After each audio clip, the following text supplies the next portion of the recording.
Cette table ronde va encore aujourd'hui, ce matin, essayer de penser qu'est-ce que c'est que cet autre, donc cette chose en soi, cet objet qui est en face de nous et qu'on pourrait connaître ou alors qui dicterait ses lois au sujet. Et alors, deux questions me semblent assez intéressantes à soulever dans cette discussion. Ça serait déjà de voir qu'il y a un lien très important qui se dessine aujourd'hui entre les courants réalistes en philosophie et le tournant ontologique en anthropologie et en sociologie. Ce sont tous les deux des mouvements qui tendent à effacer le sujet d'une certaine manière au profit du réel, au profit des objets. Et le tournant ontologique, alors le tournant ontologique de l'anthropologie nous dit souvent, vous avez des grands écosystèmes, des milieux dans lesquels les hommes ne sont plus que des embranchements. Les hommes ne sont que des embranchements de déserts, dans des déserts arctiques, dans des forêts. Et il faut penser les sujets comme des embranchements de ce réel-là qui seraient les écosystèmes. Et donc, qu'est-ce que c'est que cet effacement progressif des humains et du sujet par rapport au réel? Alors, quel type de réel?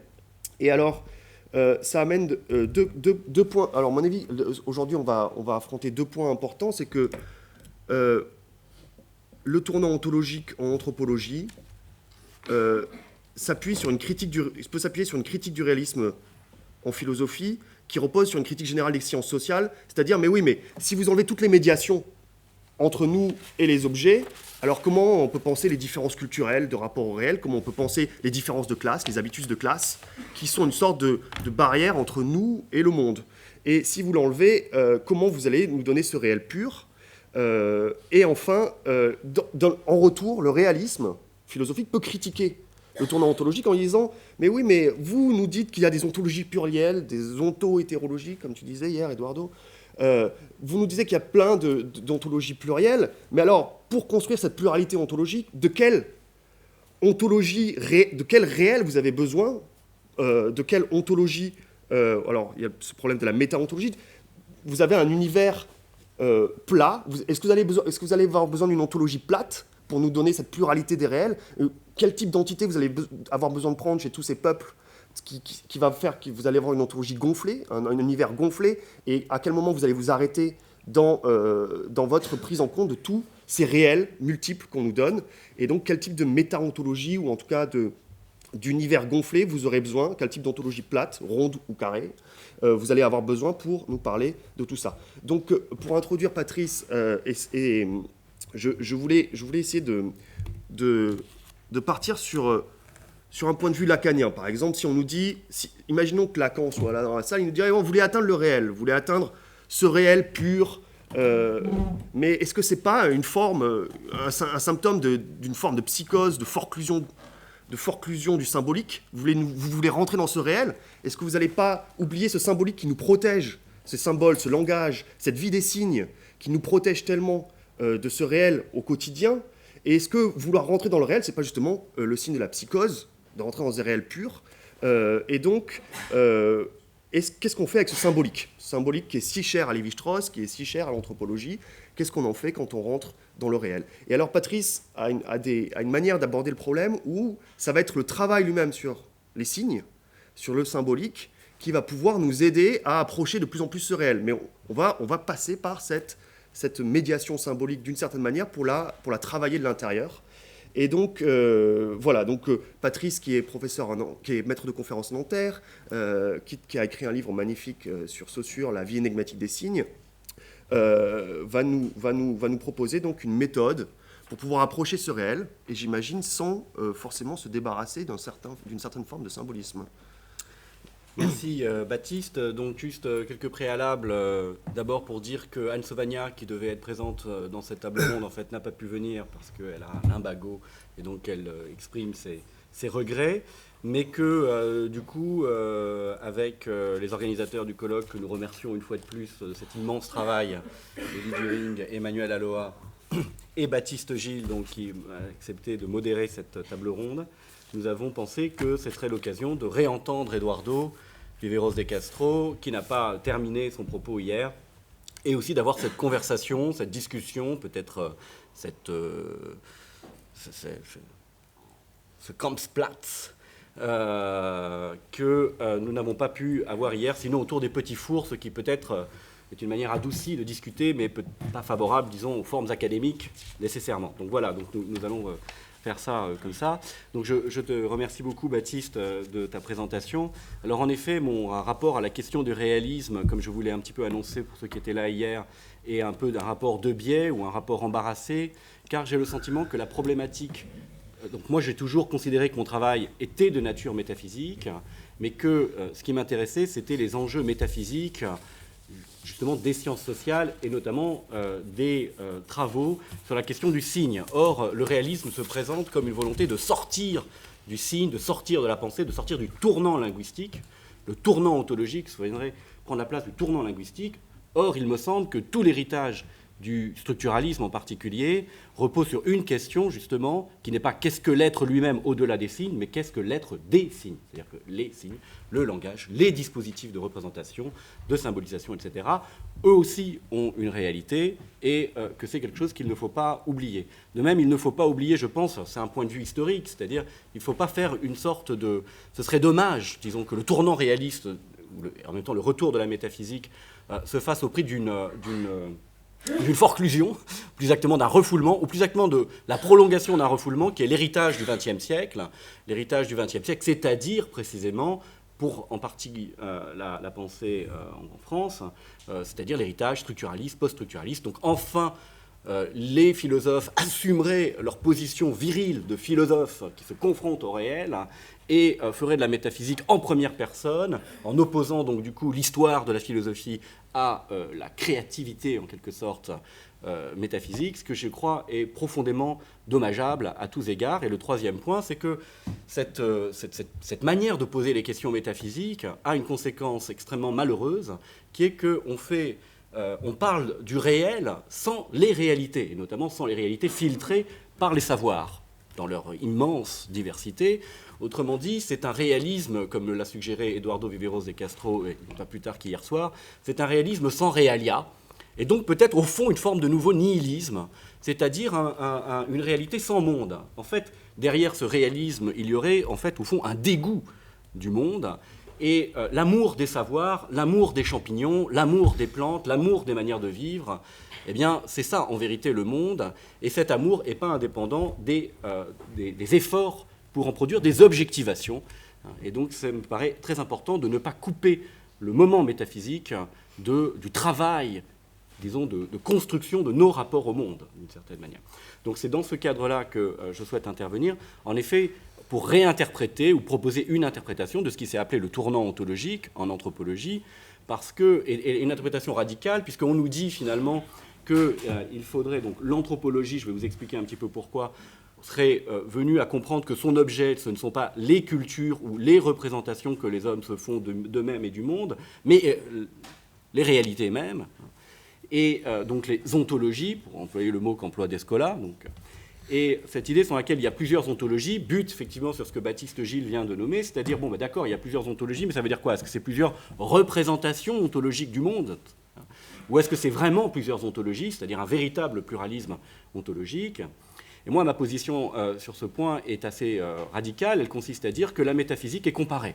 C'est-à-dire que le comparatisme en anthropologie n'est pas simplement le travail de comparer des systèmes métaphysiques, c'est plutôt une manière de penser la métaphysique et l'accès à l'être à travers une méthode comparée. C'est introduire la méthode comparée elle-même en métaphysique, c'est-à-dire penser que la vérité métaphysique résulte précisément de la variation de nos propres métaphysiques. C'est une expérience directe de la variation. Ce qui suppose que la comparaison n'est pas simplement... la comparaison est une procédure scientifique, propre à un savoir positif, qui est spécifique, qui est autonome, mais qui, si elle est prise au sérieux, donc si elle fait un comparatisme conséquent, j'appellerais ça un comparatisme conséquent, rigoureux, pour employer un mot d'Althusser, rigueur, c'est-à-dire qui va jusqu'au bout de ses propres conséquences au niveau conceptuel, eh bien, si on veut introduire la méthode comparée dans le savoir, on doit aboutir en fait à un savoir qui se confond avec une métaphysique. Pourquoi? Parce que justement, il va devoir mettre en variation même les présupposés les moins analysés. C'est la définition en quelque sorte que Collingwood donnait de la métaphysique. la science des présuppositions ultimes.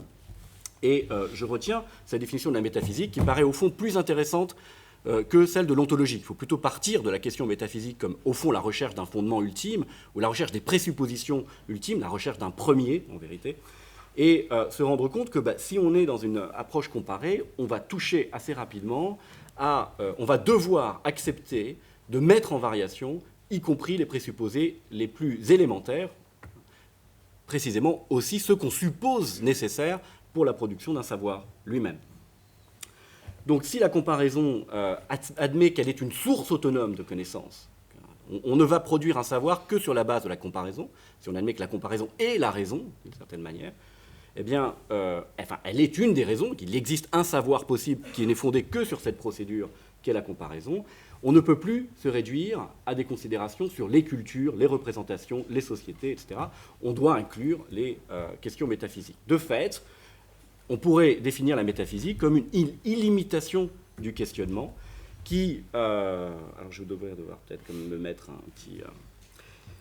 donc qui, au fond, questionne des questions apparemment inquestionnables, qui pose des questions sur ce qui ne saurait pas normalement faire problème, qui problématise ce qui ne peut pas faire problème. C'est-à-dire qu'il y a quelque chose d'aberrant dans la dimension métaphysique.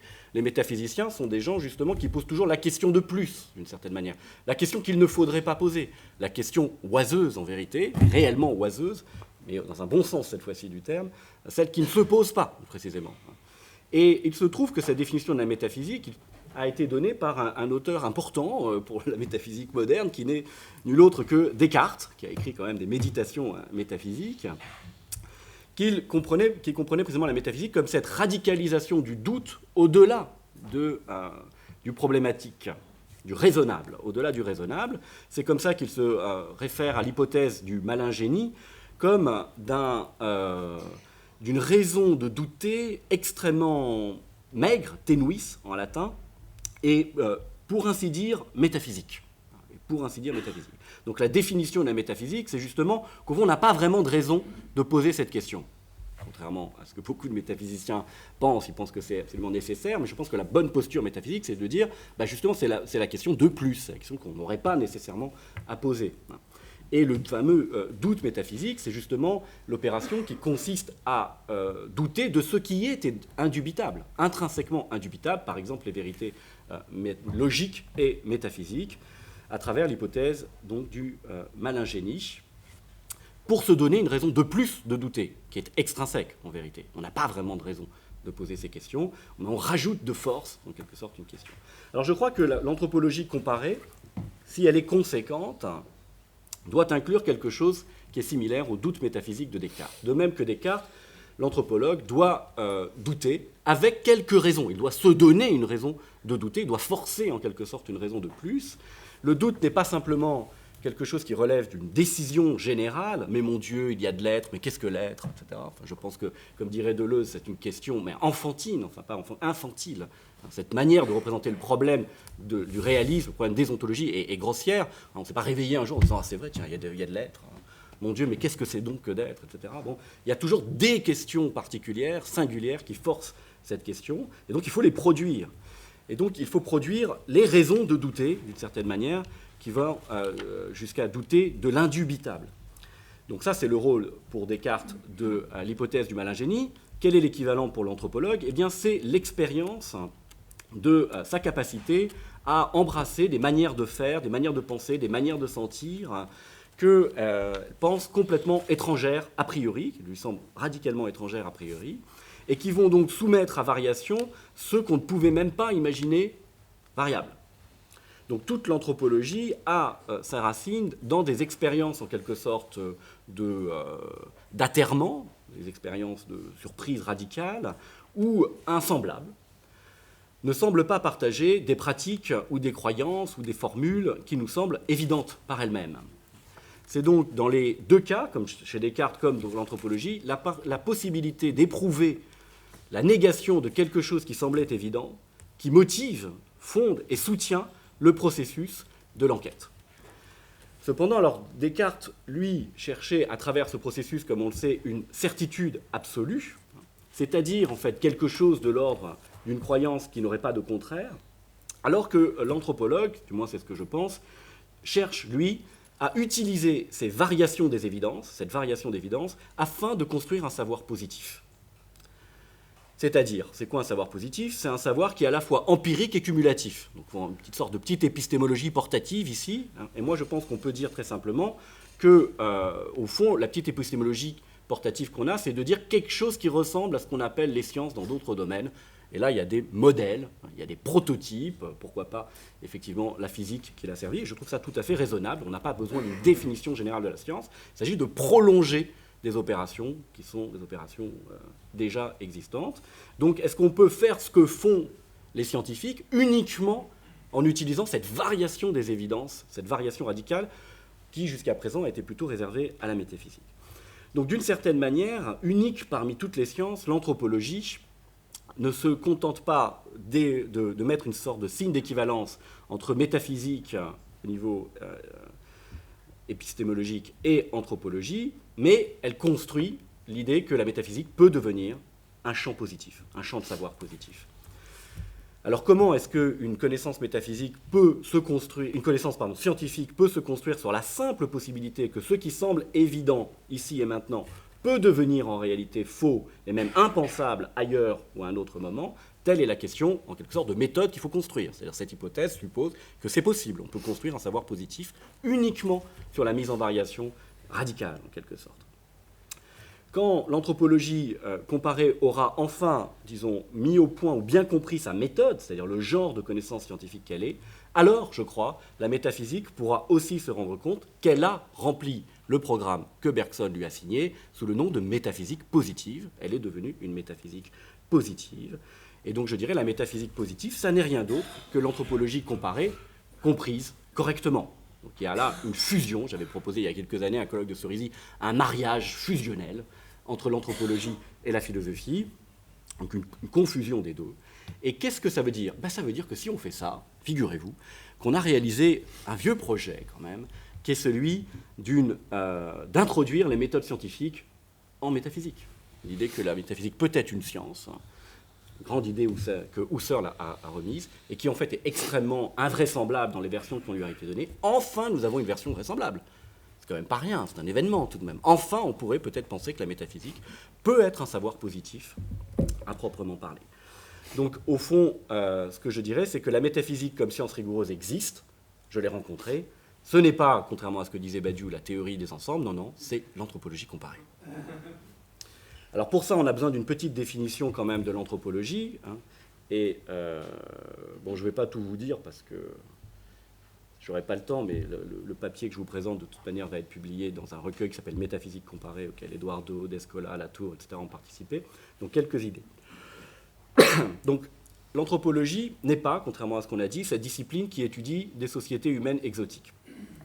Elle se définit comme science, parmi les savoirs, comme cette science qui n'accepte aucun autre instrument de connaissance, de production des connaissances, que la capacité, et là il faut être assez précis, que la capacité du sujet de la science, au sens peut-être lacanien, en tout cas du sujet de cette science, à embrasser des manières de penser, des manières de sentir, des manières d'agir, qui, a priori, semblent inacceptables à ce sujet.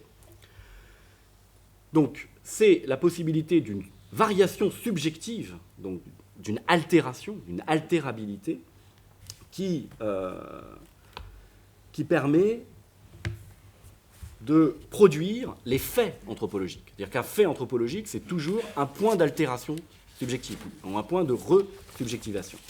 Le prestige et même les spécificités épistémologiques de la notion de terrain en anthropologie n'a pas d'autre sens. C'est comme ça que Malinowski, d'ailleurs, au fond, le disait. S'il faut du terrain, c'est pour embrasser le sens de la vie, disait-il, un sens de la vie qui, a priori, n'est pas le nôtre. Donc l'altérité n'est pas l'objet de l'anthropologie. Les autres ne sont pas les objets de l'anthropologie, c'est son instrument. Le véritable objet de l'anthropologie au sens de ce à propos de quoi cette discipline est, quel est son sujet, en quelque sorte, au sens de son thème, c'est l'anthropologue elle-même, pour parler comme les Américains dans les pronoms. Donc l'anthropologie est en fait tout simplement un savoir sur soi-même. Elle fait partie de ces nombreux savoirs qui tentent de produire une vérité sur le sujet du savoir. Et donc je pense qu'encore une fois, on aurait tort de se détourner. Donc c'est bien effectivement cette science qui porte sur le sujet de la science, sur la question de savoir quel est l'être de ce sujet, ce qu'il est, effectivement.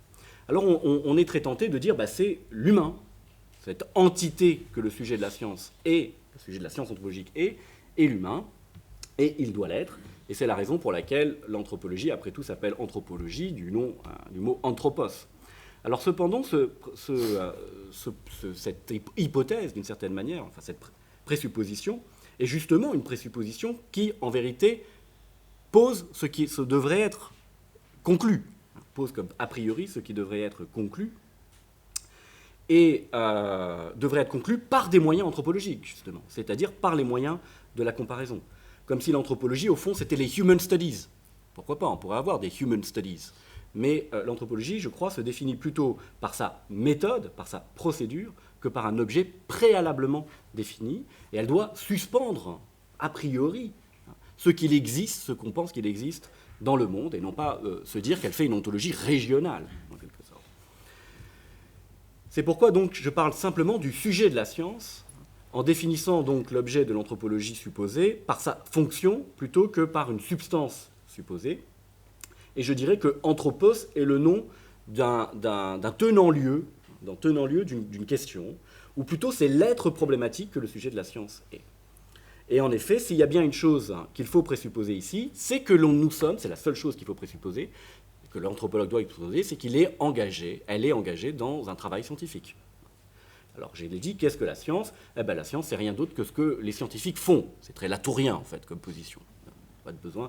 La science, c'est les pratiques scientifiques. Est-ce qu'on est continu avec les pratiques scientifiques ? Est-ce qu'on peut présenter ce qu'on fait comme une extension d'autres pratiques ? C'est la seule question qu'il faut poser. Donc, l'anthropologie comme science du sujet de la science n'est pas simplement une science humaine. Elle est basée sur la capacité du sujet à faire varier sa propre expérience au point où il cesse de pouvoir se subjectiver comme sujet de la science. Autrement dit, il doit trouver des expériences qui sont incompatibles avec les hypothèses même de faire un travail scientifique. C'est ça le point. C'est Lévi-Bruhl, Frédéric Keck est ici. Au fond, Lévi-Bruhl l'a bien compris, les victoriens l'ont bien compris. Il ne faut pas trop se moquer d'eux quand ils disaient qu'ils s'épataient qu'il puisse y avoir des gens qui ne sont pas des savants victoriens. Ils avaient parfaitement raison. C'est comme ça qu'il faut faire de l'anthropologie, en s'épatant qu'il y ait des gens qui ne sont pas des savants victoriens. Ou des savants comme nous, international, postmodernes, hyper connectés, etc., tout ce que vous voulez. Il faut être surpris du fait qu'il y ait des gens qui ne sont pas comme ça, que ce soit des électeurs de Trump, d'ailleurs, parfois, ou des Amazoniens, bien que ça ne revienne pas au même. Bien, alors, donc qu'est-ce que ça veut dire cesser d'être le sujet de la science ? Eh bien, ça veut dire, puisque donc être le sujet d'une expérience, c'est simplement, je dirais, être dans une relation de familiarité immédiate avec les contenus de cette expérience, justement. Donc d'avoir un rapport de familiarité non problématique avec ce qu'on fait, ce qu'on ressent, ce qu'on pense, etc. Donc être le sujet d'une expérience veut dire tout simplement vivre cette expérience sur le mode de l'évidence pratique, c'est-à-dire les choses font sens. Les choses font sens. Il n'y a pas de problème. En tout cas, il y a des problèmes, mais les problèmes apparaissent sur un fond où il n'y a pas de problème. A l'inverse, l'altérité peut être définie comme une forme d'étrangeté, en vérité, ou plus exactement, une étrangeté réflexive. Une étrangeté réflexive, un étrangement, est autre, cela seulement, avec lequel je ne peux pas avoir une sympathie immédiate. Mais, néanmoins, il faut que je puisse m'imaginer, ou plus exactement, pardon, je ne peux pas avoir une sympathie immédiate, et je ne peux pas non plus m'imaginer, faire une variation imaginative, de telle sorte que je pourrais avoir une sympathie. Je ne peux faire ni l'un ni l'autre. Je n'ai pas de sympathie immédiate et je ne vois pas trop. Donc il y a beaucoup de choses que de fait je ne comprends pas, mais que je peux m'imaginer comprendre assez facilement. Donc par exemple, je ne fais pas de surf, mais je peux m'imaginer à peu près pourquoi quelqu'un peut devenir surfeur. En revanche, manger mes parents quand ils meurent est quelque chose que j'ai du mal à trouver de manière évidente the right thing to do, quoi, en quelque sorte. Donc, au fond, on pourrait dire que l'élément de l'anthropologie, ce sont ce que j'appellerais des malentendus de second degré. Ce sont des malentendus de second degré, pas des malentendus de premier degré, c'est des malentendus qui résistent. Et c'est très similaire à ce que Descartes appelait des raisons métaphysiques de douter. En effet, en eux-mêmes, ils ne sont pas douteux. ce sont simplement pour des raisons extrinsèques, c'est-à-dire la volonté en quelque sorte de faire ce travail d'altération, que je me mets à douter. Et l'expérience ethnographique, c'est précisément tout le travail pour rendre ce qui semblait inconcevable familier. Rendre ça carrément familier, non seulement concevable, mais évident. Donc ce sont effectivement, ces malentendus de second degré sont des points de resubjectivation. Le sujet s'altère de telle sorte qu'elle passe par des points de resubjectivation, devient un autre sujet, de telle sorte que devenir le sujet de la science est incompatible en ce point-là. Et c'est ça les faits anthropologiques, ce sont des mouvements de resubjectivation. Alors, l'anthropologie, à proprement parler, ne consiste pas néanmoins dans n'importe quel genre de resubjectivation.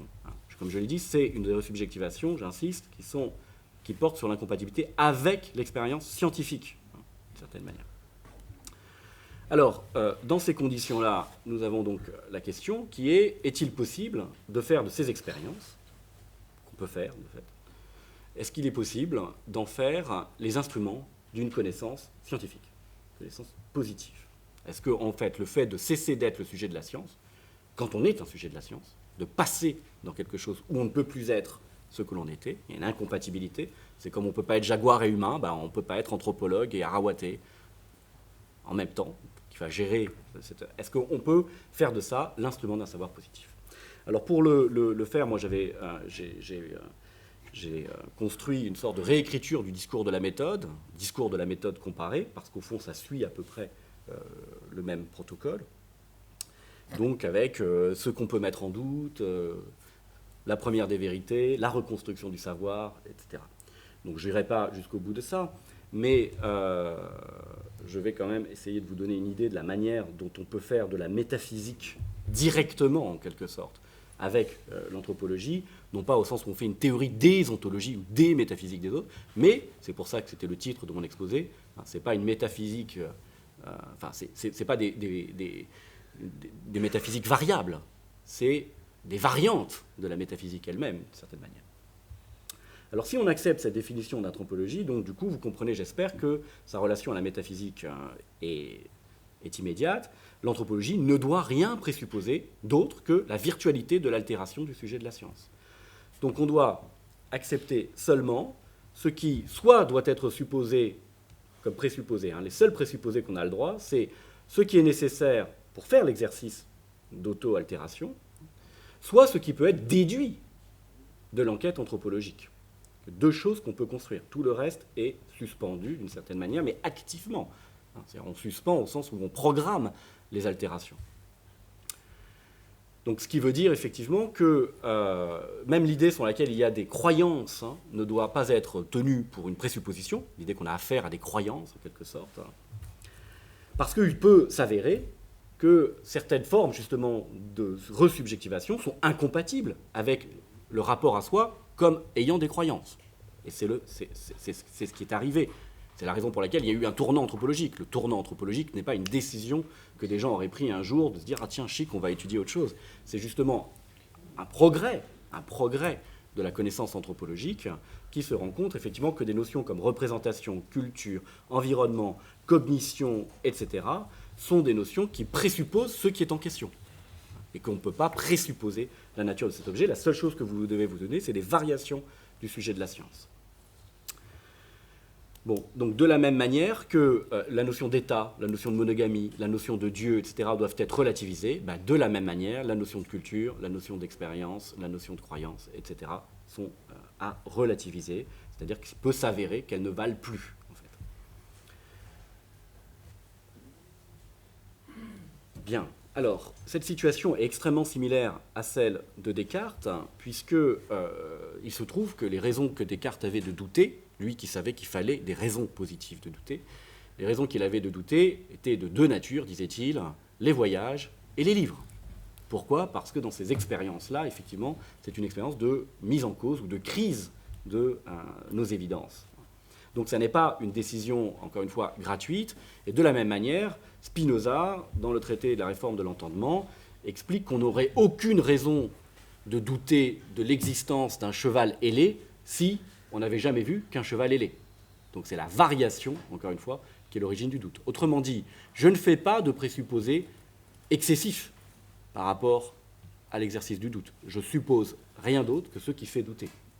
Ma donnée est adéquate à la radicalité de mon fondement, en quelque sorte.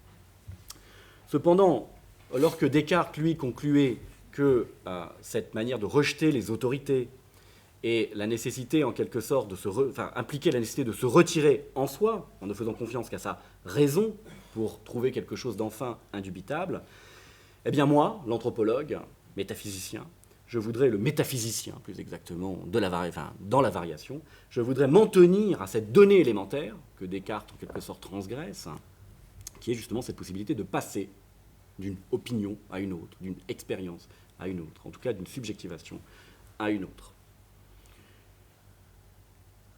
Alors, donc j'ai du coup une règle, ma première règle en fait, qui est très simple. La seule chose que je dois tenir pour vraie, c'est qu'il est possible de supposer, de découvrir faux ce que je croyais être évidemment vrai.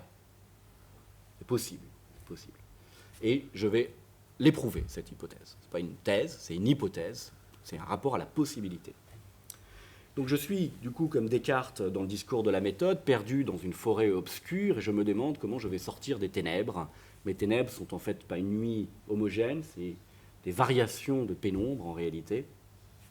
Et je dis, dans cette nuit, justement, il y a des voix qui m'expliquent comment sortir de ces ténèbres. Certains disent que je devrais, par exemple, aller à droite. D'autres me disent que je ne devrais pas aller là parce que c'est une impasse, que je devrais aller à gauche, d'autres que je devrais aller tout droit, etc. Moi, tout ce que je fais, c'est que je dis, il existe leurs variations. Je m'en tiens à leurs variations. Et plutôt que d'avoir à choisir entre ces propositions, eh bien, je fais ce que j'appelle le postulat variationniste, à savoir que je m'en tiens à leurs variations. Alors, il y a quelques voix bien intentionnées qui me disent ici que, puisque je suis tellement obsédé par la question de la variation, je pourrais m'en tenir, après tout, à tenir pour vrai ce qui est récurrent dans toutes les variations. Mais il y a deux raisons pour lesquelles je dois m'abstenir de les croire. La première, c'est que mon postulat est précisément que toute vérité pourrait changer, que toute évidence pourrait changer, et tant que je n'ai pas de raison effective de l'abandonner, je ne peux pas faire en quelque sorte de dette sur le possible. Je dois m'en tenir à l'expérience réelle. Donc je n'ai pas de raison, et que le fait qu'il n'y ait pas ici et maintenant de voix discordantes ne me permet pas de généraliser au fait qu'il ne saurait jamais y en avoir, y compris sur le mode de l'évidence, puisque précisément mon problème, c'est que j'ai fait l'épreuve que les évidences elles-mêmes peuvent changer, y compris les évidences logiques et mathématiques. Ça m'est arrivé dans le passé, pensez aux grandes crises des sciences, qui est la fameuse crise, les crises du XIXe siècle, le déclin des absolus logico-mathématiques de Bouligan, que Deleuze avait repris, que Bachelard, etc. Enfin bref, ou penser à toutes ces expériences, effectivement, anthropologiques. Mais il y a une autre raison pour laquelle il ne faut pas que j'accepte cette suggestion apparemment sympathique, c'est que même si, de fait, j'étais sûr que j'avais fait le tour de toutes les expériences possibles, de toutes les voies possibles, il serait toujours possible que le plus petit commun dénominateur soit lui-même en vérité sujet à interprétation cachée, en quelque sorte. Alors imaginez que, par exemple, que toutes les expériences laissent ressurgir une sorte de vérité qui serait que certaines relations sexuelles dans la famille doivent être interdites. Autrement dit, le fameux universel de la prohibition de l'inceste. Alors bien sûr, on dira le contenu de ces relations familiales qui sont interdites va beaucoup changer, mais il n'empêche qu'il y a un invariant.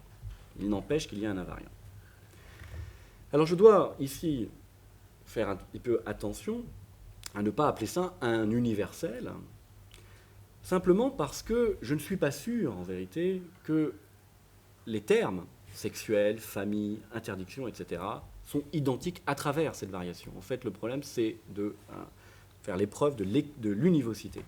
Et de fait, ça n'est pas le cas. Par exemple, chez les trop brillants, que Malinowski a étudié, le père n'est pas un membre de la famille. C'est un étranger, au point d'ailleurs que le mot pour désigner les relations sexuelles entre les enfants et le père est le même que le mot pour désigner des adultes, ce que nous appellerions des adultères. alors que le mot pour désigner des relations sexuelles avec la mère, en fait, est spécifique et de nature tout à fait différente. De même, la notion, par exemple, de punition peut varier considérablement. La punition des relations sexuelles de ce type peut aller de la simple dérision à la peine de mort avec écartèlement. Donc, est-ce que là, est-ce qu'on parle de la même chose?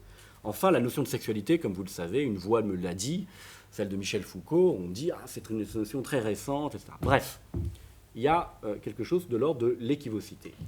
Alors, Clifford Geertz, anthropologue, le notait, il disait, alors on nous dit que la culture unie valorise la retenue, que la culture quacute, au contraire, encourage l'exhibitionnisme, mais que toutes ont des valeurs. Donc il y a un universel qui est d'avoir des valeurs. Et Geertz, de manière très profonde, disait, mais vous croyez qu'on peut supposer, qu'on peut séparer le rapport à la valeur, la définition de la valeur, des valeurs concrètes.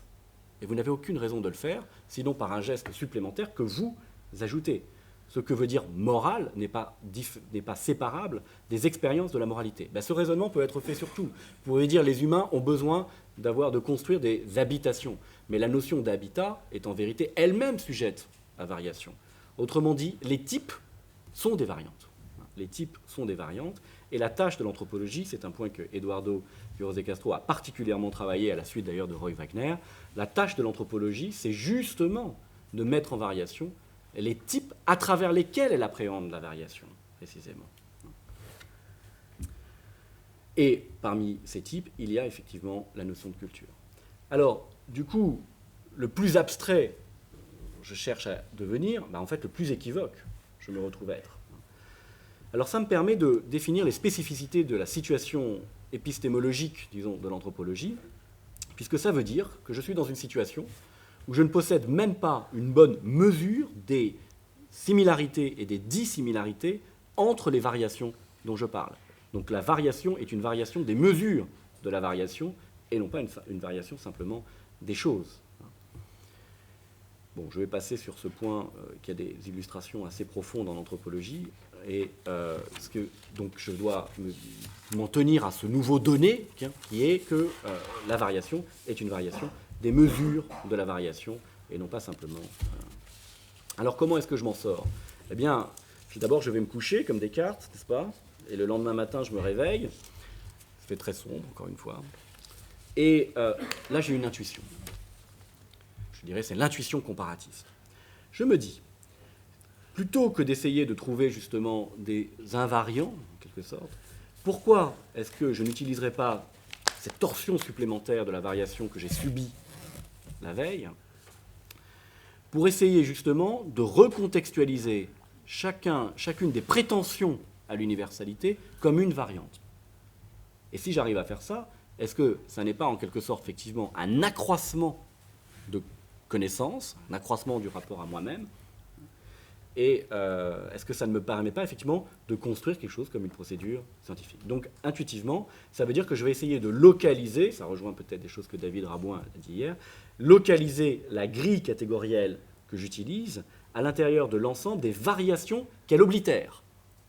Donc elle me donne accès à des variations. En même temps, si je traverse ces variations, je découvre qu'elle oblitère des variations de la grille elle-même. Et ce que je vais chercher à faire, c'est simplement redéfinir ma position dans le champ des variantes. Donc ça, c'est l'hypothèse ou l'intuition comparatiste. Qu'est-ce que ça veut dire? Ça veut dire qu'en fait, je vais par exemple utiliser le concept de mariage, non pas pour comparer différentes formes de mariage, mais au contraire pour définir les contextes, mais c'est des contextes que j'obtiens par la variation, pas les contextes extrinsèques, pas les contextes sociaux, les contextes à l'intérieur duquel la catégorie de mariage apparaît. Je peux vous dire qu'en fait, c'est vachement plus compliqué que ce qu'on croit. Donc, je vais localiser la catégorie. Donc, ma règle, la deuxième règle de ma méthode, c'est je n'accepterai rien, sinon ce qui peut être redéfini comme variante. Donc, j'ai en fait une ontologie, si je veux une ontologie, j'en ai une, c'est une ontologie de la variante. En fait. C'est une ontologie de la variante. C'est une forme de réalisme, ça. Et donc une variante, c'est une entité dont l'identité est entièrement définie par la possibilité de devenir différente. Ce qui veut dire que son identité est réductible à sa position, en fait, dans un groupe de transformation à la Lévi-Strauss. c'est-à-dire dans un ensemble d'objets qui sont reliés par rien d'autre que leurs relations différentielles, que leurs traits différentiels. Autrement dit, si on peut les considérer comme des alternatives les uns des autres. Donc une variante n'est pas une variable. Une variable, c'est un substitut graphique pour un ensemble de valeurs qui sont déterminées dans une relation à un autre ensemble de valeurs. Par exemple, la probabilité du cancer si vous fumez, c'est une variable. La variante, à l'inverse, est entièrement qualitative et elle redéfinit précisément le point de départ. Donc il faut utiliser la notion de variante en un sens fort ici. Ce n'est pas la variante sous un type, c'est les types comme redéfinis par la variante. Donc l'identité des types est ce qui précisément doit être redéfini. Alors je conclus simplement en disant que la question maintenant est de savoir si cette méthode marche. Autrement dit, j'ai l'hypothèse, j'ai mon cogito, autrement dit la méthode, la comparaison, l'intuition de l'autre en fait. Ce n'est pas l'intuition du sujet, c'est l'intuition de l'autre, enfin de l'ego, c'est l'intuition de l'autre. Maintenant, il faut la mettre à l'épreuve et voir si elle produit des effets. Elle peut ne pas marcher. Il y a un certain nombre de cas où ça ne marche pas. Qu'est-ce que ça veut dire marcher ? Ça veut dire en vérité qu'il faut qu'il y ait des effets de systématisation. Il faut qu'il y ait des effets de bouclage, au moins locaux, parce que sinon il n'y a pas de redéfinition du point de départ comme variante. Donc il faut qu'il y ait des systèmes. Donc mon ontologie s'enrichit. C'est une ontologie de la variante, mais aussi des systèmes. Autrement dit, en vérité, c'est un structuralisme. Donc le réalisme qui a accepté la pluralité justement des rapports à la réalité, c'est-à-dire en fait qui va jusqu'au bout de cette idée et qui ne cherche même pas à définir une opposition entre la réalité et ses accès, est un réalisme de la variante, c'est-à-dire, c'est pas l'existentialisme est un humanisme, mais le réalisme est un structuralisme. Voilà, merci.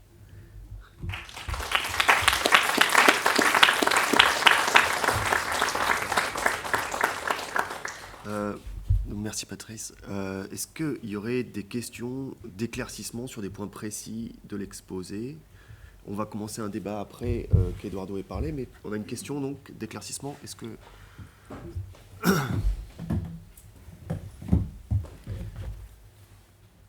Bonjour, merci beaucoup pour votre intervention que j'ai trouvée très éclairante par rapport aux exposés d'hier. Ma question, elle est assez simple en fait. J'aimerais comprendre à partir de quand pour vous un savoir est considéré comme positif. Alors, oui. Donc, sous quelles conditions pour vous on peut établir qu'un savoir est positif ? Est-ce que c'est à partir du moment où on a fait cette expérience-là, on a écrit un livre par rapport à cette expérience-là, et du coup là c'est un savoir positif à partir de quand ? Oui, je pense qu'un savoir est positif à partir du moment où il se soumet d'ailleurs, c'est pas une soumission, mais où il traverse les conditions institutionnelles en vérité de ce savoir, institutionnelles et pratiques, parce qu'il n'y a pas que des institutions scientifiques, mais il y a aussi des institutions scientifiques. Donc, comme je l'ai dit, un savoir scientifique est un savoir qui ressemble au savoir scientifique. Point barre. Pas besoin d'une épistémologie transcendante, etc. Il suffit juste qu'il ressemble. Il est donc en continuité, il est un prolongement des savoirs scientifiques, ce qui veut dire en effet qu'il construit cette ressemblance, et effectivement, cette ressemblance se contrôle. C'est-à-dire, effectivement, il y a sans doute des faux savoirs, mais ça, on ne va pas pouvoir avoir un critère transcendant, une sorte de tribunal général où on saura d'avance qu'on peut dénoncer telle chose comme un faux savoir et telle autre chose comme un vrai savoir. C'est quelque chose qu'il va falloir effectivement laisser à l'épreuve, au combat, en quelque sorte, pour le faire. Donc c'est un point difficile, vous savez que c'est très lié à la question aussi, notamment du changement climatique, etc. J'étais très frappé de ces économistes qui ont fait cette opération assez perverse, quelque part, en fait, pour réutiliser les arguments de Latour en faveur du changement climatique, pour dire la vraie économie, c'est l'économie néoclassique que nous utilisons. D'ailleurs, pourquoi ? Parce que 90% des économies, c'est ça. Bon, donc il y a un certain nombre de difficultés en fait, concrètes ici qui sont de l'ordre du combat. Je ne peux pas dire ils ont tort, ils ont raison. Oui, ils ont tort, mais c'est un combat, en l'occurrence. Je pense qu'ils définissent mal leur compréhension de cette idée profonde, à savoir que est scientifique ce qui prolonge des pratiques scientifiques. Donc, si ça appartient au CNRS, déjà, il y a plus de chances que ce soit scientifique. Voilà. Parce qu'en fait, ma question, C'est positif peut-être. Oui. Ma question, elle était en fait reliée à un questionnement politique par rapport à votre intervention. Et du coup, je pensais par rapport à la place que vous donnez à l'anthropologue, j'avais un élément de comparaison avec la place qui était donnée aux prisonniers, la position du prisonnier ou le statut des prisonniers qui a été établi grâce au groupe d'intervention dans les prisons dans les années 70. Tiens. Où c'était l'argument en fait, principal en fait, du groupe d'intervention dans les prisons de donner d'organiser des systèmes de relais, c'est comme ça que Deleuze définit le GIP en fait, d'organiser des systèmes de relais pour que les prisonniers puissent s'exprimer, quoi. Et que les prisonniers du coup produisent eux-mêmes le savoir sur la prison et eux-mêmes donnent la théorie, parce qu'ils ont une théorie de la prison déjà eux-mêmes, quoi. Et du coup, qu'est-ce que c'est que le statut de ce savoir-là? Est-ce que c'est un savoir positif par rapport à celui de l'anthropologue, etc. Enfin, voilà. Moi, quel est le statut politique de cet anthropologue qui se fait sujet de la science et voilà, comment il agit alors sur le monde s'il produit ce savoir positif-là, si on compare le fait qu'en fait, à l'intérieur d'un système d'enfermement, on produit soi-même sa théorie, quoi. Oui. Oui, c'est une question effectivement intéressante. C'est une question des savoirs minoritaires. J'ai pas de réponse. C'est une bonne question. C'est intéressant. Qu'est-ce que ce serait quelle est la place Alors, il y a une similarité entre ce que je dis et l'approche de Foucault de manière évidente, à plusieurs niveaux d'ailleurs. À savoir que l'idée selon laquelle un authentique savoir est un savoir critique de la notion même de savoir. Donc ça rejoint ce que les problèmes que Foucault posait, quoi. Il n'est pas le seul d'ailleurs. En même temps, d'une certaine manière, c'est vrai que la définition que je donne de ce que c'est qu'un savoir scientifique est une dimension institutionnelle. Ça ne se réduit pas aux institutions, mais il y a une dimension institutionnelle. Donc je n'ai pas de réponse. Enfin, j'ai quelques hypothèses en vous écoutant, mais je vais réfléchir. Ça me plaît. C'est une séquence d'éclaircissement, pas de discussion. Pardon. C'est juste une remarque, je vais devoir partir, mais sur la suite de ce qui vient d'être dit. L'enjeu, à mon avis, de ta présentation à laquelle je souscris entièrement, c'est pas tellement la question du réalisme, c'est la question du positivisme. Ce que Foucault appelait un positivisme heureux.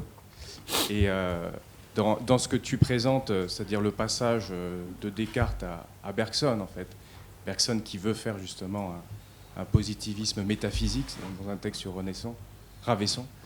Il y a un auteur que tu ne cites pas, mais qui est Auguste Comte, et qui décrit tout son travail un peu comme ce que tu fais, c'est-à-dire une espèce de discours de la méthode, mais appliqué à soi-même, puisqu'il va traverser tous les états du positivisme au fétichisme, en passant par l'état métaphysique, qui pour lui est un état de crise.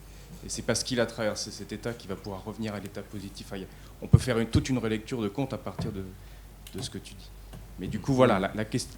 Alors, une des questions, c'est où on en est avec le positivisme aujourd'hui et pourquoi est-ce qu'on a besoin du réalisme pour refouler le positivisme et le structuralisme en même temps, qui se présente comme une version actualisée du positivisme.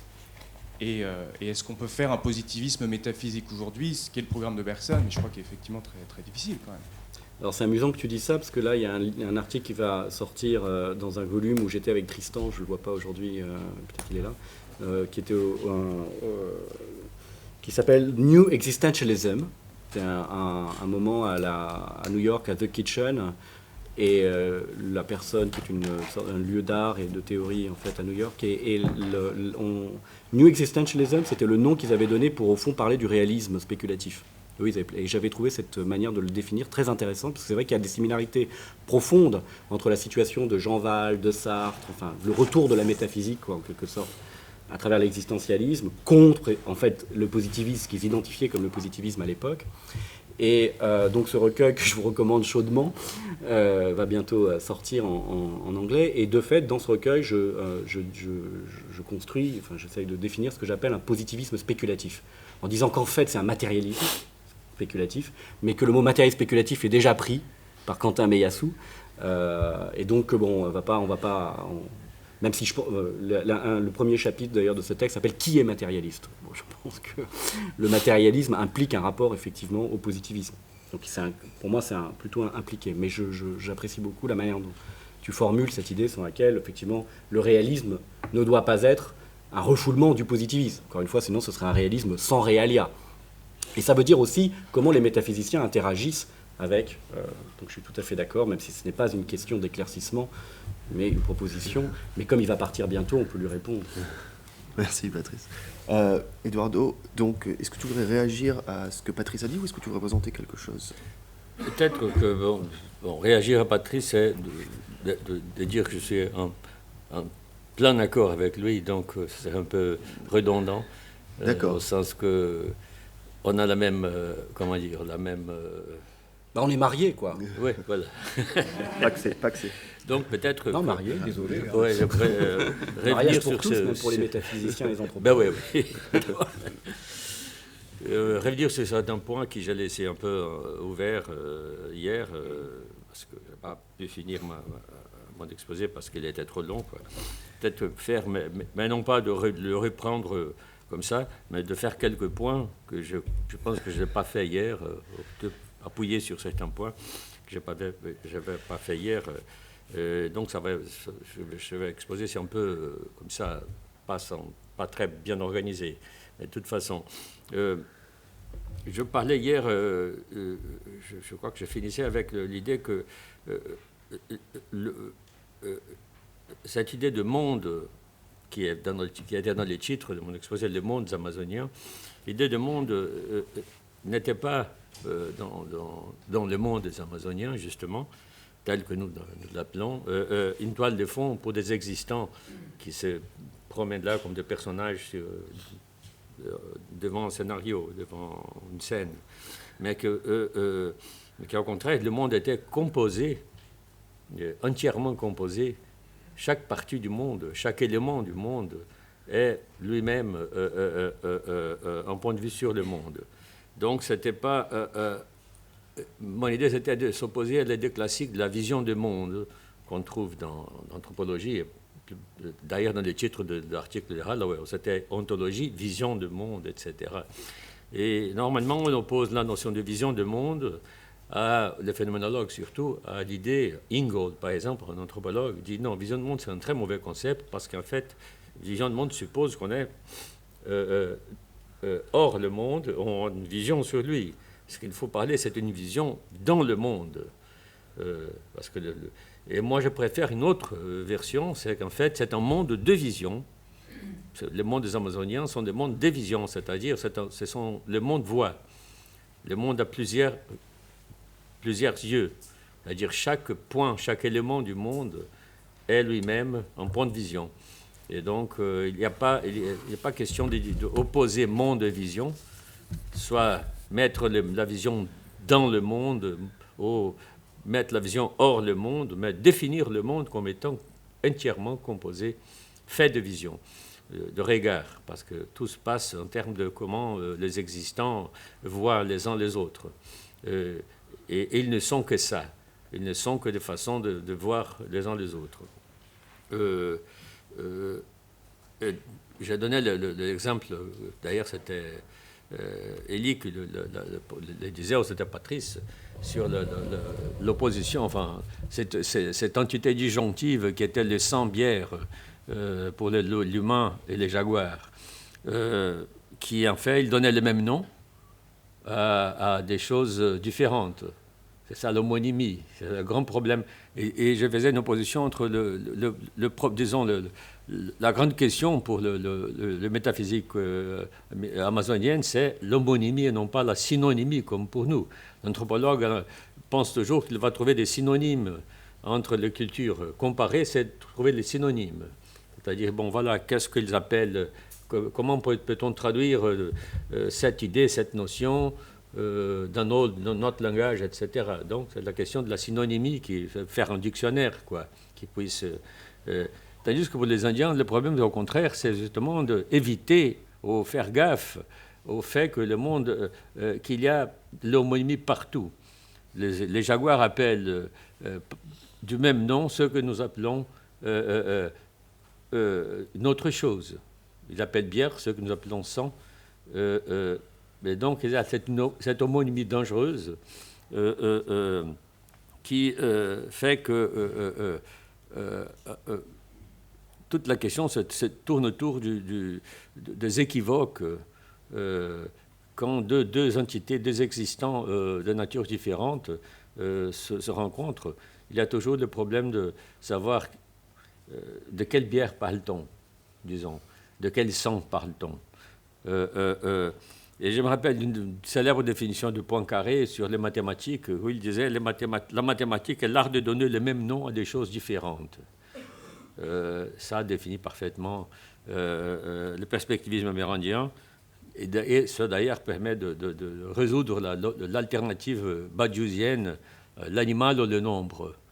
Finalement, c'est justement, voilà, l'animal et le nombre, c'est la même chose en ce sens-là. On peut faire le nombre avec l'animal, Lévi-Strauss l'a fait toujours, faire de la mathématique avec les animaux, et vice-versa.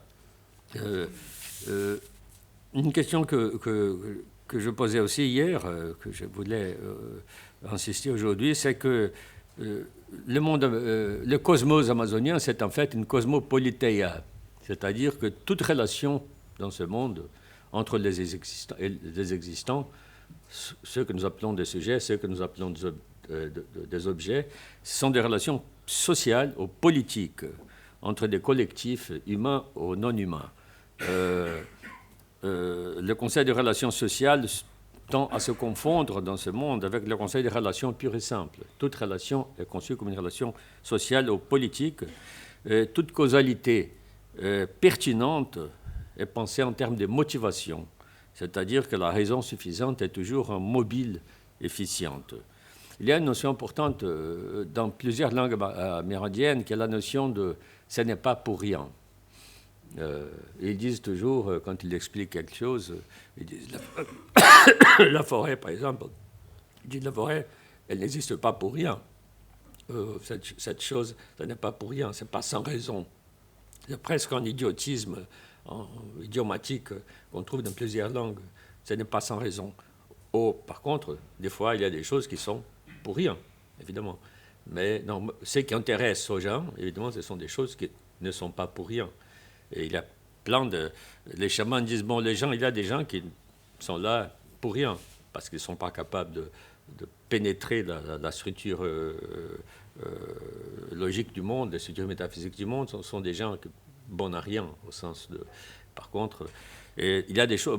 Mais la question, c'est toujours que les choses que nous pensons qui sont là pour rien, ils disent, par exemple, c'est ça la question de ce philosophe Yanomami qui disait « Le blanc pense que la forêt existe pour rien, qu'elle est là. » Tandis qu'au contraire, elle n'est pas du tout pour rien, elle est vivante, elle pense. Il dit « La forêt est intelligente, elle a une pensée comme nous. » C'est ça que ça veut dire, ce n'est pas pour rien, ça veut dire qu'il y a une pensée derrière. Une autre chose que voulais, comme toute relation politique, et c'est toute relation politique, donc comme toute relation politique, c'est toujours, ce qui a toujours en jeu, ce sont de différentiels de pouvoir.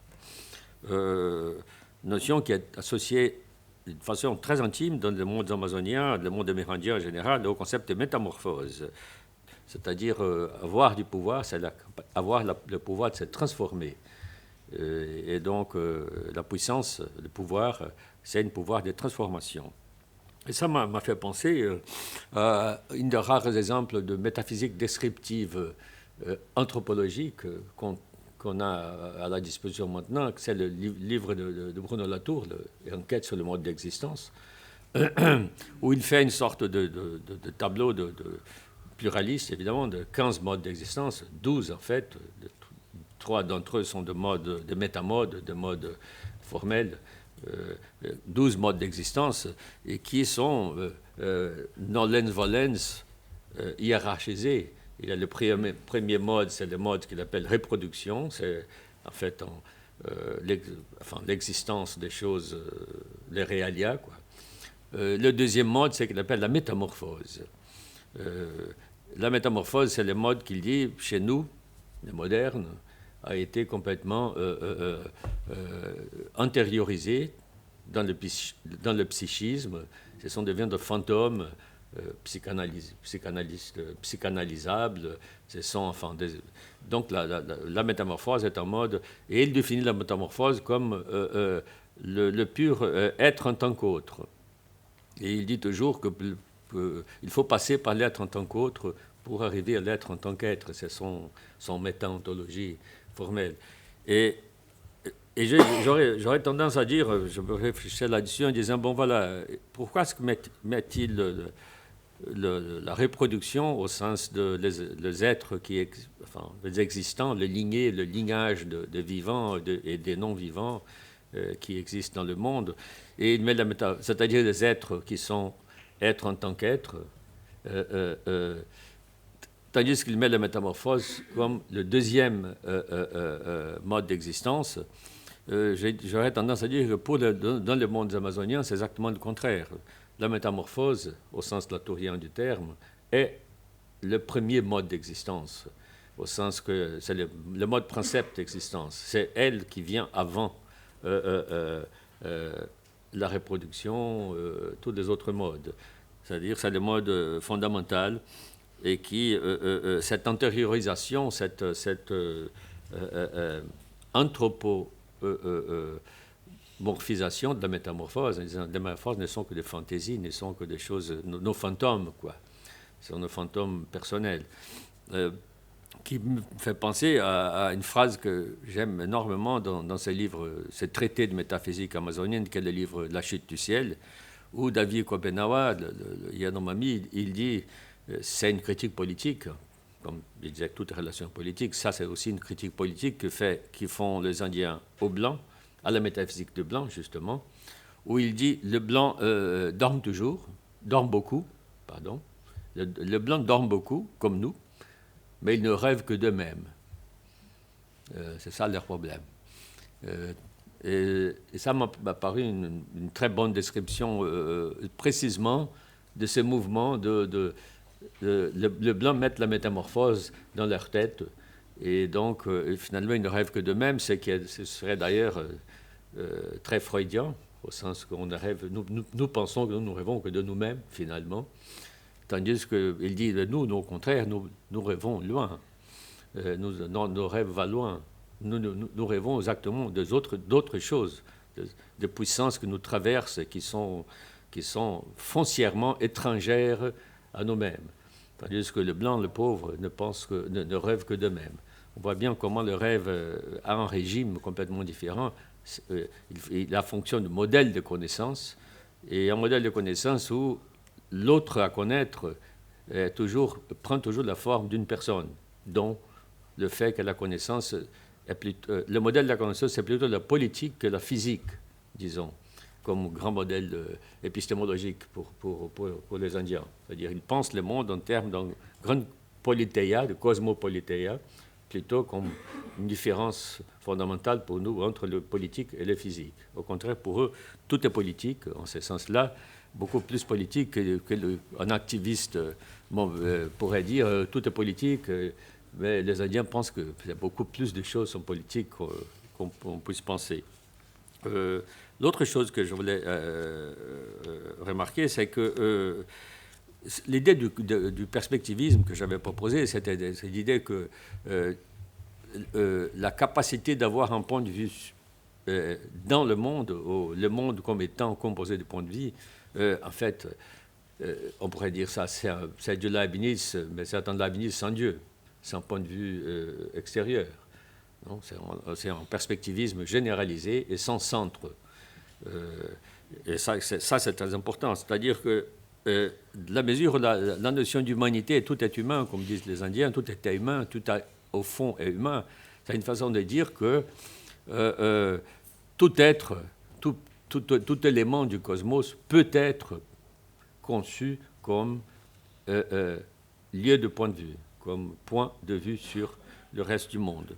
Ça fait que ça retire effectivement, ça enlève toute essence et toute transcendance au point de vue humain, dans la mesure où toute chose a un point de vue sur le monde.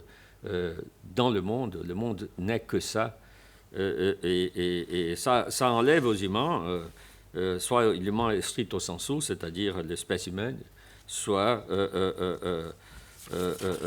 non, ça veut dire, pardon, que ça fait que les humains, tels que nous l'entendons, se situent toujours à l'intérieur d'une sorte d'agonisme cosmologique généralisé, un agonisme, une lutte perpétuelle avec les autres agents prosopomorphiques, pourrait-on dire, qui constituent le monde, de façon à assurer son droit, qui est toujours précaire, toujours en dispute, de se pronominaliser en première personne, de dire c'est moi l'humain, c'est pas toi l'humain.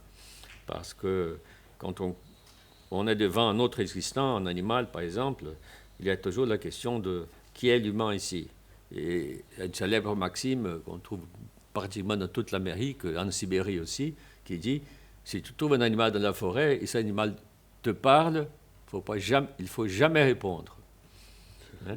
Parce que si tu réponds, ça veut dire que tu donnes à cet animal les statuts de humain et automatiquement, c'est toi qui perds ces statuts. Tu deviens la proie de cet animal, tu deviens un animal pour cet humain de l'autre côté. Donc c'est toujours la question qui est l'humain est toujours en question, dont le statut de l'humain est foncièrement instable et problématique dans ce monde-là. L'autre chose qu'il fallait remarquer, c'est que le perspectivisme, il y a une remarque que j'ai trouvée très fine de Marc Richir dans son préface à son introduction au livre de Schelling, l'introduction des sciences de la mythologie. Richir fait une introduction où il commente la théorie de Schelling sur la mythologie, etc., où il fait une distinction qui, à mon avis, est très importante. Il dit, il ne faut pas confondre. On met sur le mot mythe ou mythologie, en fait, des choses très différentes. Ce que les philosophes appellent mythe, la mythologie, c'est en fait la mythologie grecque. C'est-à-dire, c'est de la mythologie de maître de vérité au sens d'Étienne. Ce sont des mythologies monarchiques, des mythologies de la royauté, de rois prêtres, des oracles. C'est une mythologie littéralement monarchique. Et dit-il, qu'en est-il de mythologie des sociétés contre l'État, pour parler comme Clastres? Est-ce que les mythes amérindiens sont des mythes du même type que les mythes grecs ou moyen-orientaux en général, c'est-à-dire des mythes dont précisément il fallait s'éloigner pour pouvoir trouver finalement la philosophie démocratique qui se fait dans l'agora et tout ça, tandis que les mythes archaïques, c'est un mythe d'État. Non? Par contre, je pense que le perspectivisme, c'est exactement une cosmologie contre l'État, dans le sens qu'il bloque toute prétention à occuper un point de vue transcendant, un point de vue dominant, puisque tout est... le point de vue est distribué dans le monde. Parlons d'ontologie plate, voilà, ça c'est une ontologie plate dans ce sens-là. C'est une humanité plate, plutôt. L'humain est partout, donc il est nulle part en même temps. Il change constamment de place. Je parlais j'ai fait une opposition dans plusieurs thèses que j'ai écrites, que moi je trouve maintenant une opposition plutôt maladroite, mais qui garde quand même une certaine valeur. J'ai employé le mot pour définir ce métaphysique amazonienne, le mot d'anthropomorphisme, puisqu'ils disent que tout est humain là, au début, etc. C'est un mot que j'ai utilisé à dessein, parce que c'est un mot qui est toujours utilisé comme une insulte, comme une forme de mépris. On utilise le mot, tout le monde dit ça, surtout les scientifiques disent qu'il ne faut pas anthropomorphiser les animaux, les choses. Ça, c'est une... mais j'ai, disons, soulevé le drapeau de l'anthropomorphisme, une sorte de défi contre ce mépris général voué à ces mots par la vulgate métaphysique moderne, pour une raison très simple. Le point que je voulais faire, c'était de définir ce que j'appelais anthropomorphisme comme une mode de pensée, la relation de la pensée à l'être, ou de la culture à la nature.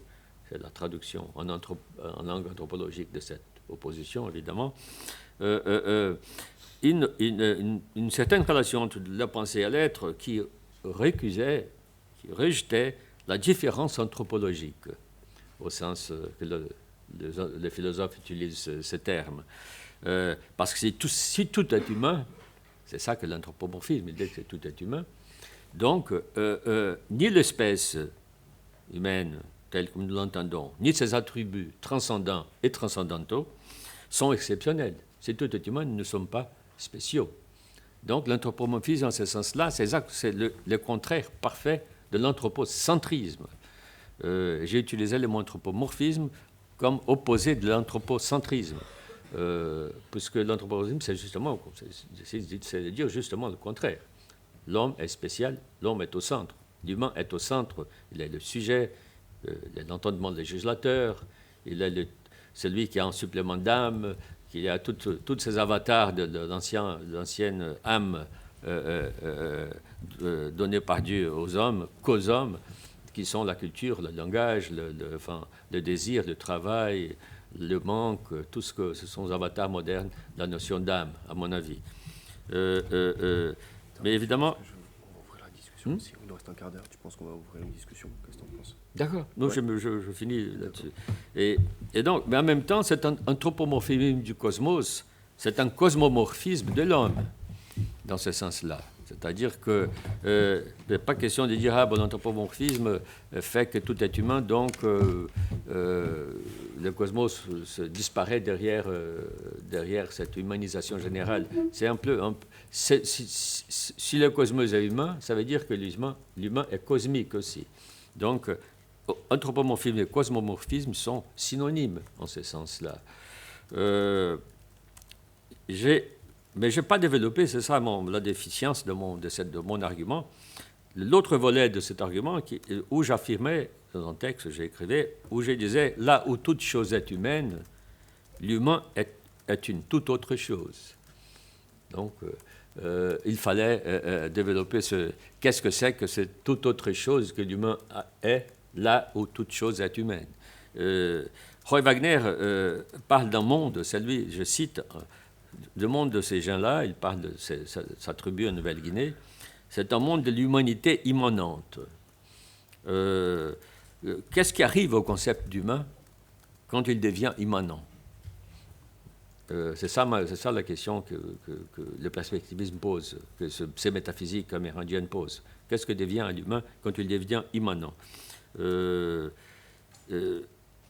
Et je pense que c'est ça qui est maintenant mon problème, c'est exactement de donner à la notion d'anthropomorphisme un sens qui permet de changer le sens, le concept d'anthropos qui est dans le mot. Le problème que les gens ont avec l'anthropomorphisme, parce qu'ils gardent la définition occidentale d'anthropos, et ensuite disent, bon, anthropomorphisme, c'est pas bon, puisque finalement, ça veut dire que Mais la notion d'anthropomorphisme, je l'utilise en pensant que cet anthropos-là est une toute autre chose que notre anthropos à nous.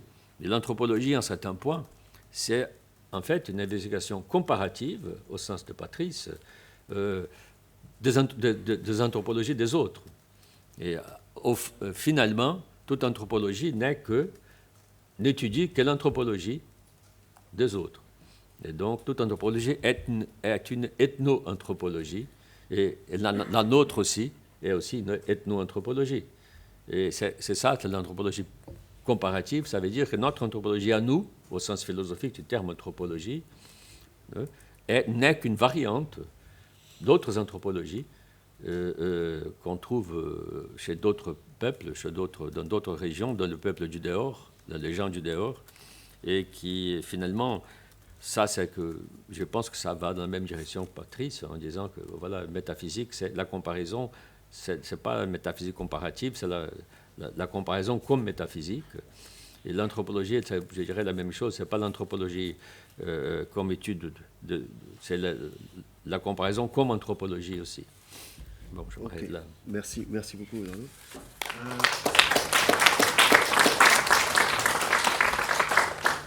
Alors, on va ouvrir la discussion pendant 15 minutes, à peu près 15 minutes. Je voudrais commencer par une question, parce que vos deux interventions, pour essayer de faire un lien avec les réalistes que nous avons en face de nous, les philosophes, est-ce que vous pourriez dire, est-ce que, Eduardo, tu pourrais dire que l'anthropologie que tu proposes a quand même un invariant qui serait le réel, qui serait la perspective, le fait d'avoir une perspective, que ça serait une sorte de avoir une perspective sur le monde, ça serait un invariant ontologique que tu accepterais de faire une ontologie de la perspective, et Patrice aurait-il un invariant qui serait une méta-ontologie ou quelque chose qui permettrait de dire ça c'est du réel, ça tout le monde l'a, et ça c'est de l'être dans la variation elle-même. Réponds pas, Eduardo, c'est une question piège. Oui, je vois bien sûr. Non, je ne pense pas. Mon idée n'est pas de faire du prosélytisme métaphysique en disant que les Indiens pensent mieux que nous, ou que leur ontologie est plus réaliste que la nôtre, ou que le perspectivisme indien est une théorie scientifiquement correcte, métaphysiquement correcte sur le monde. Ça, pour moi, ça n'a aucun sens. Tout simplement, je pense que présenter quelque chose comme le perspectivisme, comme une métaphysique en elle-même, permet d'engager notre propre métaphysique dans un rapport comme disait Patrice, finalement, c'est un rapport réflexif qui nous fait nous interroger sur l'anthropologue lui-même en tant que sujet de la science. Il y a un mot de Patrice que j'aime beaucoup, il dit l'anthropologie, c'est un miroir qui nous rend une image de nous-mêmes où nous ne nous reconnaissons pas. Et je trouve que ça, c'est la meilleure définition que je connais en anthropologie, à part une autre de Roy Wagner, où il dit, c'est presque intraduisible, où il dit, quand il est arrivé chez Daribi, c'est le groupe qu'il a travaillé en Nouvelle-Guinée, il dit, le problème on se trouvait là-dedans, c'est que ma façon de ne pas les comprendre n'était pas la même façon qu'ils avaient de ne pas me comprendre. Their misunderstanding of me was not the same as my misunderstanding of them. Cette idée que le misunderstanding ne sont pas le même, à mon avis, c'est exactement ce qui est en jeu. C'est pas du tout. Alors, nous trompons sur la nature de l'autre. Notre façon de nous tromper sur la nature de l'autre n'est pas la même. C'est ça qui, à mon avis, est aussi une définition. C'est l'idée aussi que nous ne reconnaissons pas parce que nous ne savons même pas. C'est le méta-équivoque, en fait. C'est pas qu'on se trompe sur ce que l'autre pense, c'est qu'on ne sait même pas comment on se trompe, on se trompe deux fois, quoi. C'est le méta-équivoque en ce sens-là. Oui, moi, j'ai pas d'angoisse particulière à l'égard d'une ontologie générale, mais je vois pas pourquoi il faudrait l'appeler une méta-ontologie. Alors, je m'explique. C'est-à-dire... effectivement, ça dépend comment on conçoit la question ontologique. C'est-à-dire, si on conçoit la question ontologique comme un moment final dans lequel on va enfin dire ce qu'il en est de l'être une bonne fois pour toutes, je pense effectivement que la question est mal posée. C'est-à-dire que jamais... Elle est mal posée au sens où c'est un faux problème, pas au sens où c'est un problème qui contient des erreurs. C'est un problème qui ne se pose jamais, en fait. C'est l'illusion d'un problème qui n'a jamais été posé par personne. Il faut quand même le dire. Et s'en pénétrer bien de cette vérité profonde, à savoir que non, cette idée de si c'est ça la métaontologie, jamais personne de sérieux n'a fait une métaontologie. Comme disait à un moment Foucault pour se moquer de lui-même en disant le structuralisme en fait doit être laissé aux bouffons et aux faiseurs, un truc comme ça. Bon, laissons la métaontologie, comme ça, c'est une sorte de bouffonnerie en fait intellectuelle, mais ça n'a pas d'enjeu en sorte. En revanche, il y a des enjeux très profonds effectivement dans le fait de dire ce qu'il en est de l'être en tant qu'être dans des conditions extrêmement situées, pour intensifier des processus de savoir, des processus politiques, des processus artistiques, etc., des processus métaphysiques. À un certain moment, la métaphysique peut avoir besoin de passer effectivement par ces gestes comme ça, de déclamation sur l'être en tant qu'être, ou même d'ailleurs de construction d'ontologie générale. Et moi, ça ne m'effraie absolument pas. Ce sont des ontologies provisoires, empiriques, etc. C'est très proche de Whitehead, ce que je dis, en fait, en réalité. C'est une position très whiteheadienne, ce qui supposerait, pour bien la comprendre, ça rejoint un petit peu la question d'ailleurs que posait Frédéric Hayek tout à l'heure, pour bien la comprendre, il faudrait effectivement avoir une bonne théorie de ce qu'est l'acte spéculatif, en fait. De ce qu'est l'acte spéculatif dans le champ positif, dans le champ du positivisme. Et en effet, il n'y a pas de raison de s'opposer à l'acte spéculatif comme un acte, effectivement, à un moment de surplomb, mais c'est un surplomb ponctuel. Voilà. Il ne faut pas dire qu'il n'y a pas de surplomb. Effectivement, on peut dire qu'il n'y a pas de métalangage, c'est vrai, mais c'est vrai qu'en même temps, dans la non-métalangage, il y a des moments où le méta, ça a des effets. Et donc, pas de problème avec ce genre de choses. Et moi, je me considère effectivement dans cette entreprise. Il y a aussi ce mot de Marilyn Stratton, qui est une anthropologue que j'admire beaucoup, où elle dit, c'est d'ailleurs une affirmation très deleuzienne, elle ne le sait pas, mais il dit, l'anthropologue pense, ou pensait, elle critique ça, que faire de l'anthropologie, c'est de chercher chez les autres des réponses à nos questions, à nos problèmes. Comment répondre à nos problèmes? Comment ils arrangent leurs relations familiales, comment ils arrangent la vie économique, etc. Donc, nous avons certes des problèmes, notre métaphysique, notre vie, notre façon de vivre pose des problèmes. Nous voulons savoir comment les autres gens répondent à nos problèmes. Elle dit, ce n'est pas du tout ce que l'anthropologie doit faire. Le problème de l'anthropologie, c'est de trouver les problèmes des autres. Quels sont leurs problèmes, non pas... Et finalement, c'est ça, la métaphysique comparée ou la métaphysique comparaison, c'est de trouver les problèmes des autres. Quels sont les problèmes des autres? Et non pas qui ne sont pas nécessairement des réponses à nos problèmes, à nous. Au contraire, ils peuvent rien avoir avec nos problèmes à nous. Mais... Alors après cet éloge de l'altérité, on va quand même utiliser les 5 dernières minutes pour laisser la parole à quelques autres prises de parole. Francis Wolf. Il y a une question aussi là-bas. J'ai une question qui s'adresse peut-être aux deux orateurs. D'abord, je commencerai par une question très précise à Eduardo. Il faut que tu... Parle plus fort. Parle plus fort. Une question assez précise à Eduardo qui a évoqué le fait que l'anthropomorphisme auquel il a affaire dans les sociétés amérindiennes remet en question notre conception occidentale de l'anthropos. Ma question est simple. Quelle est la conception occidentale de l'anthropos? J'en viens à une question pour Patrice. Patrice, tu as en effet montré que le savoir des anthropologues, tel que tu voulais qu'il fût pratiqué, consistait à remettre en cause la position même qui est la nôtre, et donc finalement celle de l'anthropologue lui-même, étant donné que c'est au fond penser autrement, voir jusqu'où on peut penser d'une autre manière, etc. Mais ma question est un peu la même que celle que j'ai posée à Eduardo. Est-ce que ce n'est pas une position épistémologique constitutive de l'anthropologie depuis qu'elle existe, voire de l'histoire depuis qu'elle existe, que le point de vue de l'historien consiste à voir de mille lieux, comme on dit, de mille façons différentes, et l'anthropologue lui-même est cette position de négation de ce qu'il est ou ce qu'il croit, et ça depuis le début. Je donne un exemple. C'est quoi ma conception, notre conception du mariage? Et c'est pas la même que celle de Jean-Michel, pas la même que celle de mes voisins, pas celle. Donc, y a-t-il une conception qui serait la nôtre que le voyage anthropologique ou le dépaysement anthropologique permettrait de remettre en question, alors même que c'est le principe même de l'anthropologie d'avoir cette multiplicité d'yeux ou de perspectives, justement? Alors je peux vous répondiez, on va prendre une deuxième question et vous répondrez à la suite puisque le temps... On va l'oublier, non? Il y a deux questions. Effectivement, sourd, je n'ai pas compris complètement la question. Merci. Sur l'anthropos, attends, il y a une autre question. Ça tombe très bien que je pose la question après Francis, puisque j'avais ma première question s'adresse à... Enfin, j'ai une seule question, mais qui s'adresse à M. Viveros de Castro, qui est un peu la même que celle que Francis Wolf vous posait, à propos de cet anthropomorphisme généralisé dont vous parliez, et vous disiez que se dissolvait la différence anthropologique dans cet anthropomorphisme généralisé.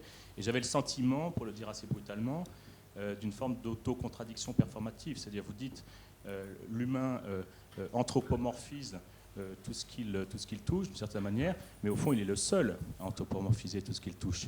Il faut pour cela des dispositifs empiriques qui n'appartiennent qu'à l'humain, comme le langage, comme la discussion à laquelle on assiste ici, où s'échangent des points de vue, s'instituent des mises en perspective multiples, etc.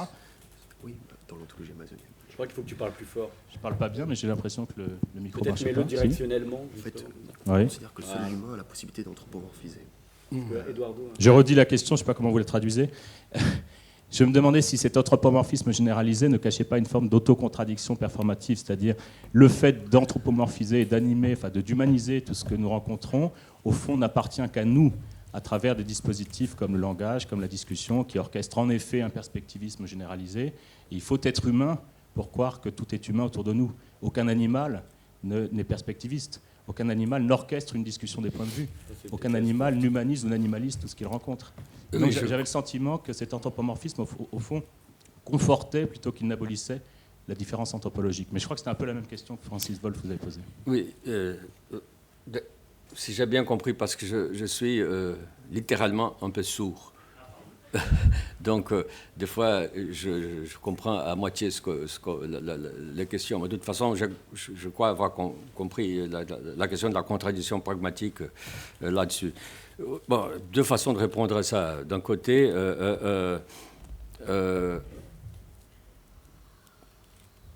comme le disent les Indiens, d'ailleurs, dans une observation de Irving Goldman, anthropologue américain, il dit les animaux, les Kwakiut, c'est son groupe, ils disent que les animaux font des fêtes comme nous, parlent comme nous, etc. Mais en même temps, ils ont une vie secrète dont on ne sait rien. C'est-à-dire, l'anthropomorphisme, ça ne veut pas dire que les animaux sont exactement comme nous. Ils disent il y a des choses qu'on ne sait pas chez les animaux. Par contre, je pourrais dire non, si on suit la logique de l'anthropomorphisme telle que je l'entends comme principe de la métaphysique amazonienne, je dirais que les animaux anthropomorphisent tout comme l'homme, au sens qu'eux aussi se considèrent comme humains. Donc, ils anthropomorphisent, ils projettent, ils se considèrent comme humains. Donc, l'anthropomorphisme est généralisé. Comment tu sais que c'est dans une la représentation amazonienne de la chose, il dit. Juste en Amazonie. C'est que sa représentation au sens que oui, c'est que disent les Amazoniens qui parlent aux animaux. Moi, je ne parle pas aux animaux.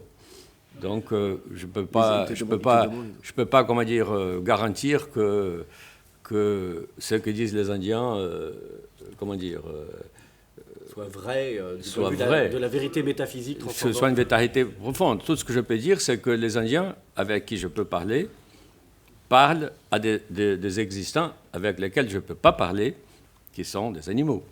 Par exemple, des esprits animaux, si vous voulez. Mais dire que l'anthropomorphisme est une propriété finalement anthropocentrique, les Indiens, pour moi, disent non, pas du tout. Puisque, en même temps, vous avez raison sur un certain point. C'est que les humains tels que nous l'entendons ne peuvent que parler de leur point de vue.